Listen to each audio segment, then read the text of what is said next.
So hey guys, welcome back to our beautiful channel peace with Ayush.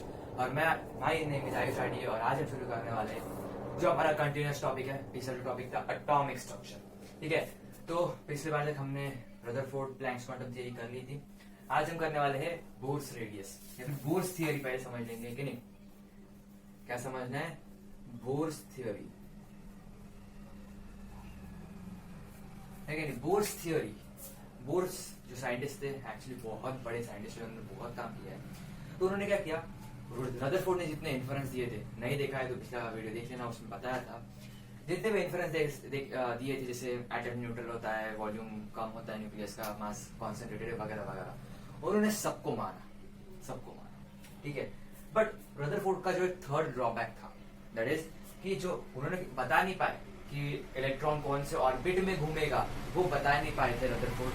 तो उन्होंने बोला, board ने बोला कि इलेक्ट्रॉन उस ऑर्बिट में घूमेगा जहां पे दो कंडीशन करेगी satisfied. That is, first condition है attraction force is equal to centrifugal force, attraction force is equal to centrifugal force. और सेकेंड कंडीशन है कि जो हमारा एंगुलर मोमेंटम है वो मल्टीपल होना चाहिए h/2π का, h/2π का कोई भी होना चाहिए मल्टीपल, ठीक है। तो उसको बोलेंगे हम nh/2π, angular momentum of orbit. किसी भी ऑर्बिट का एंगुलर मोमेंटम हम बोलेंगे nh/2π। अगर ये तो कंडीशन दो सेटिस्फाई कर दी किसी भी इलेक्ट्रॉन ने, तो वो उस इलेक्ट्रॉन का होगा ग्राउंड स्टेट। ग्राउंड स्टेट मतलब जहां से वो इलेक्ट्रॉन पहले से करता है बिलोंग, ठीक है, ठीक है ना। अगर कोई इलेक्ट्रॉन है जो ये दो कंडीशन यहाँ पर सेटिस्फाई करेगा, तो ये हो गया उस इलेक्ट्रॉन का ग्राउंड स्टेट। अगर कोई इलेक्ट्रॉन यहाँ पे करेगा सेटिस्फाई, तो ये उस इलेक्ट्रॉन का होगा ग्राउंड स्टेट। अब यहाँ पे आएगा एक term called excited state. Excited state मतलब मुझे एनर्जी मिली है, ठीक है, मुझे एनर्जी मिली है, मैं किसी मेरे गांव में रहता हूँ, मुझे पैसे मिले हैं, अब मुझे हायर स्टडीज के लिए जाना है किसी शहर। उसी की जैसे यहाँ पे इलेक्ट्रॉन है, उसको एनर्जी मिली है, अब उसको जाना है किसी अलग ऑर्बिट में, किसी अलग ऑर्बिट में। तो ये इसको ये कहा भी जाएगा, ये सेकेंड एक्साइटेड स्टेट में जा सकता है, ये थर्ड एक्साइटेड, ये फर्स्ट एक्साइटेड स्टेट मतलब n=2। लेकिन एक्साइटेड स्टेट मतलब क्या, मेरा जो ऑर्बिट है ना, that is equal to excited state +1, ठीक है। मेरा जो ऑर्बिट है, ये क्या है, मेरा फर्स्ट ऑर्बिट, ये सेकंड ऑर्बिट, ये थर्ड ऑर्बिट। फर्स्ट ऑर्बिट को हम बोलते हैं ग्राउंड स्टेट। अगर किसी इलेक्ट्रॉन का नहीं बोला है तो ग्राउंड स्टेट हम बोलते हैं फर्स्ट, n को, n=1 होता है मेरा ग्राउंड स्टेट, ठीक है। तो ये जो है फर्स्ट एक्साइटेड स्टेट क्या होगा, 2n=2, एक इलेक्ट्रॉन जिसका ग्राउंड स्टेट है 1, ठीक है। ग्राउंड स्टेट मतलब कहीं तो भी बाहर जा रहा है, वो ये यहां से जाएगा, यहाँ इस ऑर्बिट में जा रहा है, तो ये क्या हो रहा है, एक्साइट हो रहा है। फिर अगर उसको वहां से भी एक्साइट होना है तो उसको पहले डी एक्साइट होना पड़ेगा, मतलब ये यहाँ से एनर्जी लेके यहाँ पे गया, अब उसके पास एनर्जी खत्म हो गई, तो वो एनर्जी लेने के लिए पहले वापस इधर आएगा, एनर्जी पूरी भर लेगा और फिर बाहर जाएगा, और वो होगा उसकी आयोनाइजेशन एनर्जी। उसको जितनी एनर्जी लगती है बाहर जाने के लिए, एक मोल एटम का इलेक्ट्रॉन को जितनी एनर्जी लगी बाहर जाने के लिए, उसको बोलते हैं हम आयोनाइजेशन एनर्जी, ठीक है, समझा? ठीक है। यहाँ से हम एक रेडियस ऑफ एटम और वेलोसिटी यहाँ से हम पता करते हैं, ठीक है, रेडियस ऑफ एटम और वेलोसिटी। हो, मेरा अट्रैक्शन फोर्स होता है kq1q2/r², मेरा सेंट्रीफ्यूगल फोर्स होता है mv²/r, ठीक है। तो यहां से मैं क्या कर सकता हूं, q1 क्या है, Ze, q2 क्या है, 2e या फिर e, है कि नहीं। तो kZe²/r = mv²। यहाँ पे अगर नोटिस किया तो यहाँ पे चेंज कौन कर सकता है, चेंज क्या क्या हो सकता है, ठीक है। r चेंज हो सकता है, r रेडियस जो हमें फाइंड करनी है, यहाँ पे हो सकता है z चेंज हो सकता है, और क्या, वेलोसिटी भी हमें फाइंड करनी है। यहाँ से मैं क्या कर सकता हूँ, एंगुलर मोमेंटम nh/2π, वो होता है mvr के इक्वल, mvr = nh/2π, ठीक है, ठीक है। यहाँ पे भी मुझे क्या वेरिएबल मिल रहा है, v और r, और एक n भी मिल रहा है, ठीक है। अब मैं डेरिवेशन नहीं करूंगा, ठीक है, डेरिवेशन नहीं करूंगा, पर मैं बता दूं कैसे करते हैं। अगर मुझे रेडियस निकालना है तो यहां से मैं वेलोसिटी लूंगा, और वेलोसिटी कितनी आएगी मेरी, सी मेरे बेटर मैं एम बी ले लेता हूँ। एम बी कितना आएगा मेरा NH अपॉन 2πr, है कि नहीं, NH अपॉन 2πr।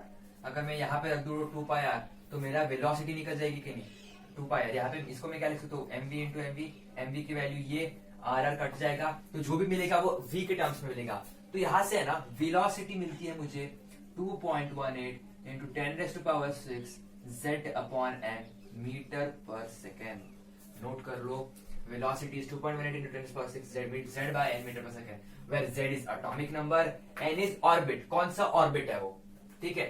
और फिर से मैं यहाँ पे कोई मैनिपुलेशन कर दी, ठीक है नहीं, यहाँ पे 2πr is equals to NH by mv वगैरह कुछ कर दिया मैंने, तो मुझे रेडियस मेरी मिलेगी 0.529 n square by z angstrom. समझा? ये दो इंपॉर्टेंट है, दो इंपॉर्टेंट फॉर्मूलाज वेलोसिटी और रेडियस का।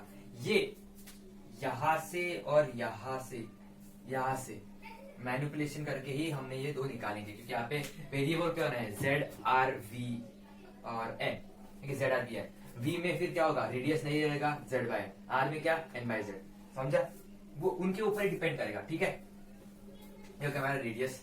यहां से मुझे ना एनर्जी के भी फॉर्मूले मिलते हैं। क्या मिलते हैं? एनर्जी। एनर्जी के तीन फॉर्मूलेज है, एक ईवी पर एटम में, एक जूल पर एटम में, और एक है कैलोरी पर एटम में, ठीक है। वो हम फटाफट से एक बार फॉर्मूलाज में बता देता हूं। एनर्जी का फॉर्मूला है -13.6 z square upon n square EV पर एटम। उसी को हम अगर मैनिपुलेट करें तो मुझे मिलेगा 2.18 into 10⁻⁻18 z square upon n square joule पर एटम, ठीक है।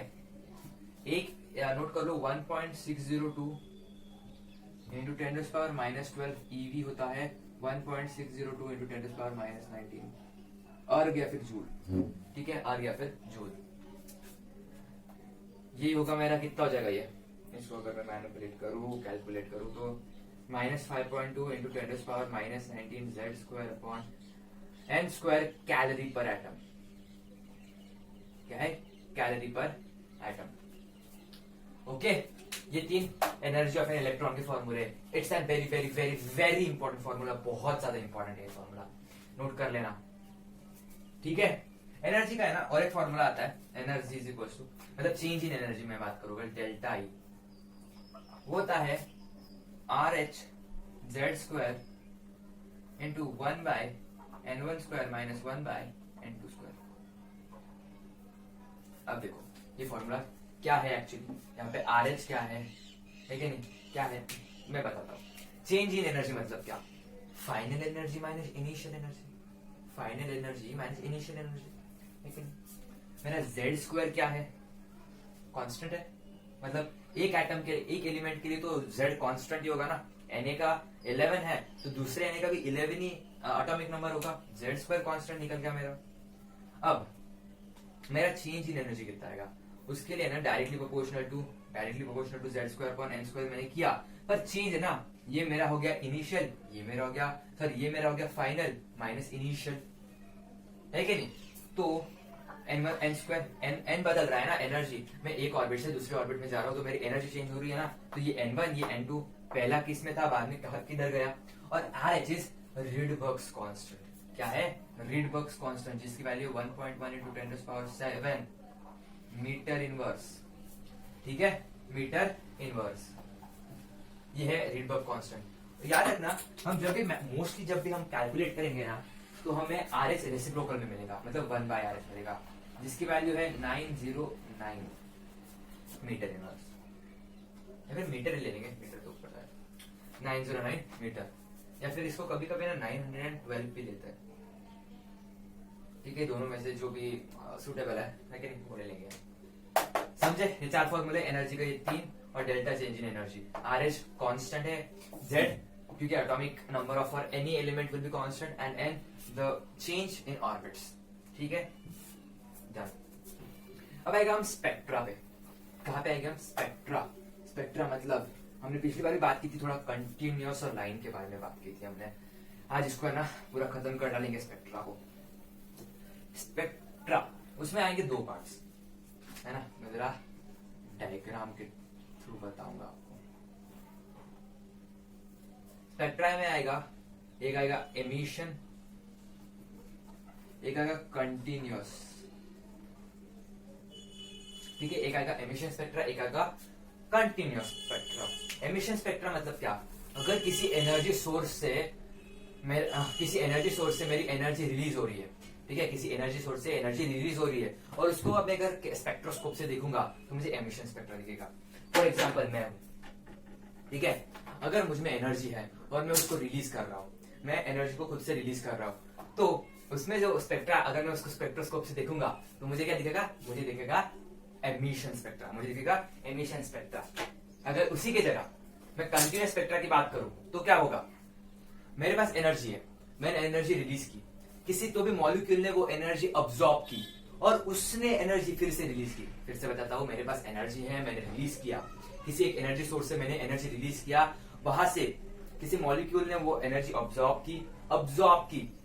यहाँ पे ना, सॉरी, यहाँ पे कंटिन्यूअस नहीं, अब्सॉर्प्शन स्पेक्ट्रा आएगा। ओके, अब्सॉर्प्शन स्पेक्ट्रा आएगा, अब्सॉर्प्शन, क्योंकि मैं यहाँ पे क्या कर रहा हूँ? अब्सॉर्ब कर रहा हूँ, एनर्जी रिलीज करके, और मॉलिक्यूल अब्सॉर्ब कर रहा है और उसको वो मॉलिक्यूल एनर्जी रिलीज करेगा और उसको अगर मैं स्पेक्ट्रोस्कोप से देखूं ना, नाम याद रखना, स्पेक्ट्रोस्कोप। स्पेक्ट्रोस्कोप, अगर मैं उसको स्पेक्ट्रोस्कोप से देखूं तो मुझे क्या दिखेगा? अब्सॉर्प्शन स्पेक्ट्रा दिखेगा, ठीक है। एनर्जी से अगर डायरेक्टली रिलीज हो, खुद से रिलीज कर लिया मैंने तो एमिशन, अगर दूसरे से एनर्जी लेके मैंने एमिशन किया, अगर एनर्जी रिलीज करा तो अब्सॉर्प्शन। इसमें और तीन आएगा,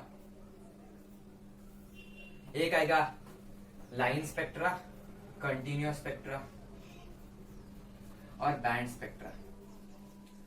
लाइन स्पेक्ट्रा मतलब क्या? It is an property of atom, है कि नहीं। अगर कोई मेरा एटम है ऐसा, उसमें क्या है? लाइन से ये जो स्पेक्ट्रा है ना, इसमें से जो स्पेक्ट्रा निकलेगा, लाइट, अगर मैंने एनर्जी दी और फिर उसको स्पेक्ट्रोस्कोप से ऑब्जर्व किया तो उससे मुझे जो एनर्जी या फिर स्पेक्ट्रा दिखेगा वो होगा लाइन स्पेक्ट्रा। क्यों? क्योंकि इनके बीच में क्या है? गैप है, इनके बीच में क्या है? ऑर्बिटल्स है। तो इनमें से जो मुझे स्पेक्ट्रा दिखेगा ना, it will seem like a line, ठीक है, इसलिए ये लाइन स्पेक्ट्रा। अगर मैं कंटिन्यूअस स्पेक्ट्रा की बात करूं, कंटिन्यूअस मतलब क्या? Always continuous. रदरफोर्ड ने जो बताया था उसमें कहीं भी मुझे अपोजिशन नहीं मिलने वाला है कि नहीं। वो गया मेरा कंटिन्यूअस स्पेक्ट्रा। और बैंड स्पेक्ट्रा मतलब क्या? बैंड है, उसमें बैंड है, it is an property of molecule. ये किसमें ऑब्जर्व किया जाता है? मॉलिक्यूल में ऑब्जर्व किया जाता है। उसमें क्या है? टोटल बैंड है, मतलब अगर मैंने उसको है ना, इसको एनर्जी दी तो उसमें से जो स्पेक्ट्रा ऑब्जर्व होगा वो एक मतलब थिक जैसा दिखेगा, उसमें लाइंस का कॉम्बिनेशन होगा और वो बनेगा बैंड, ठीक है, समथिंग लाइक दिस, लेकिन बैंड बनेगा टोटल, ऐसा स्पेक्ट्रा ऑब्जर्व होगा, ठीक है। ये स्पेक्ट्रा, या अभी स्पेक्ट्रा है ना, 5 सीरीज होती है स्पेक्ट्रा में, 5 series, Lyman, Balmer, Paschen, Brackett, Pfund, और लास्ट में होती है हम्फ्रेट, जो हम एक्चुअली नहीं पढ़ते। लाइमन में क्या है ना, ये लाइमन सीरीज कब स्टार्ट होती है? जब मेरा n1 क्या होगा? 1 होगा, और n2 क्या होगा? 2 से इंफिनिटी, कहीं भी जाओ तो। अगर मेरा n1 जो है, n1 जहां से शुरू हो रहा है वो फर्स्ट ऑर्बिटल से, अगर इसने शुरू किया फर्स्ट ऑर्बिट से तो वो लाइमन सीरीज दिखाएगा। अगर इसने 2 से शुरू किया तो बल्मार, 3 से शुरू किया, अगर n1 3 है तो फिर पैशन, 4 से तो पी ब्रैकेट, 5 से तो पी फंड, ठीक है। n1 पे डिपेंड करेगा कि वो कौन सी सीरीज देने वाला है, ठीक है। ये जो है ना वो अल्ट्रा वायलेट रीजन का है, यूवी रीजन का है, ये विजिबल रीजन का है, ये हमें दिखता है, ये विजिबल रीजन है। और ये जो तीनों है ना, ये इंफ्रारेड रीजन के हैं। इसमें इंफ्रारेड, ये यूवी रीजन, ये लाइमन यूवी रीजन का, बल्मार विजिबल रीजन, और पैशन ब्रैकेट पी फंड इसका तो इंफ्रारेड, ठीक है। n1 पे डिपेंड करेगा कौन सी सीरीज है। अब एक सीक्वेंस लिख लो, जो हमारा वेवलेंथ है ना वो सबसे कम कॉस्मिक का होगा, cosmic rays, then X rays, then gamma rays, then it will be UV rays, then it will be visible rays, visible region में है कि नहीं, फिर it will be infrared, then और उसके बाद क्या होगा, उसके बाद होगा माइक्रोवेव्स, और फिर होगा रेडियो वेव्स। पहले सबसे कम वेवलेंथ कॉस्मिक की होती है, फिर X rays, then gamma, then UV, then visible, then infrared, then microwave, then radio waves. ठीक है, डन। ये था स्पेक्ट्रा। अब आएगा ड्रॉबैक्स। ड्रॉबैक्स चारों सिंपल है, ऐसे ही बता दूंगा। पहला ड्रॉबैक बोर्स का था, drawback of bourse theory. Okay, उससे पहले एक फॉर्मूला हमारा रह गया, that is spectral formula. Spectral formula क्या होता है? It is number of spectral lines, कितने लाइन्स मुझे दिखने वाले हैं, that is n2 minus n1 into n2 minus n1 plus 1 upon 2। ठीक है, n2 minus n1 into n2 minus n1 plus 1 upon 2। अगर n2 का है जहां पे मेरा इलेक्ट्रॉन पहुंचा, n1 क्या है जहां से इलेक्ट्रॉन गया, ठीक है, वहां से उतने, इसमें से मुझे दिखेगा कि ये कौन से सीरीज का है, n1 से मुझे सीरीज पता चल जाएगी और मुझे स्पेक्ट्रल लाइंस भी मिल जाएंगे। अगर मेरा n1 ग्राउंड स्टेट है, मतलब क्या, n1 क्या है 1 और n2 को मैं n कंसिडर कर लूं, n, तो मेरा फॉर्मूला क्या बनेगा, n minus 1 into n upon 2। ये ग्राउंड स्टेट के लिए number of spectral lines in ground state. ठीक है, अब ड्रॉबैक्स। पहला ड्रॉबैक बोर्स थ्योरी का था कि वो बस एक सिंगल इलेक्ट्रॉन स्पीशीज के लिए अप्लाइड है, मतलब अगर मैंने 2-3 इलेक्ट्रॉन एक साथ ले लिए ना तो बोर्स थ्योरी एप्लीकेबल नहीं है, बस एक सिंगल इलेक्ट्रॉन के लिए एप्लीकेबल है। मतलब क्या, H प्लस Li प्लस 2 है कि नहीं, then He plus B plus 3, ऐसे एक ही इलेक्ट्रॉन होना चाहिए उस स्पीशीज में। ठीक है, देन दूसरा ड्रॉबैक था, उसने ना, बोर ने क्या किया था, हमारे इलेक्ट्रॉन को है ना, इलेक्ट्रॉन को पार्टिकल नेचर बोला, पर एक्चुअली इलेक्ट्रॉन क्या होता है, particle as well as wave nature. मतलब क्या, अगर ये मेरा एटम है तो उसके हिसाब से ये बस एक पार्टिकल के जैसे घूमता है, बट हमारा जो इलेक्ट्रॉन है ना वो कैसे पाथ फॉलो करता है, ऐसा पाथ फॉलो करता है, ऐसा, that is just like a wave it follows. ये मेरा वेव पार्टिकल नेचर, ये मेरा वेव नेचर। ठीक है, तो ये ड्रॉबैक था कि उसने बस पार्टिकल नेचर ही बोला, वेव नेचर बोला ही नहीं। देन उसने क्या किया था कि पोजीशन और मोमेंटम दोनों एक साथ निकाल लिए। अगर तुम सोचो, अगर मैं कोई जा रहा हूं, है कि नहीं, अगर मेरे पास यहाँ पे इलेक्ट्रॉन है, यहाँ पे कोई इलेक्ट्रॉन है, उसको मैंने एनर्जी दी है, एनर्जी देने के बाद उसकी पोजीशन अगर मैंने डिटरमाइन की तो क्या उसका मोमेंटम डिटरमाइन हो सकता है, नहीं होगा। और अगर मैंने उसका मोमेंटम डिटरमाइन किया तो वो कहा जाएगा, इधर जाएगा एनर्जी लेके, वो भी मैं डिटरमाइन नहीं कर सकता।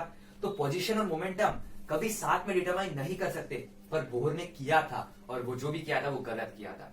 ठीक है, ये उसका थर्ड ड्रॉबैक। फोर्थ, अगर मैं स्पेक्ट्रा की बात करूं, स्पेक्ट्रा में क्या होता है, अगर मैंने इलेक्ट्रिसिटी के प्रेजेंस में मैंने इलेक्ट्रॉन को एनर्जी दिया तो स्प्लिटिंग ऑफ इलेक्ट्रॉन जो होगा, इलेक्ट्रॉन का स्प्लिटिंग इलेक्ट्रिसिटी में, उसको बोलेंगे हम Zeeman effect, sorry Stark effect बोलेंगे हम उसको, ठीक है नहीं, इलेक्ट्रिसिटी के प्रेजेंस में स्टार्क इफेक्ट, और मैग्नेटिक फील्ड में हम बोलेंगे उसको जीमन इफेक्ट। ये उसने एक्सप्लेन ही नहीं किया था कि यहाँ पे दो स्पेक्ट्रा ऑब्जर्व होंगे, इलेक्ट्रिक फील्ड में अलग होगा, मैग्नेटिक फील्ड में अलग होगा, ओके नहीं।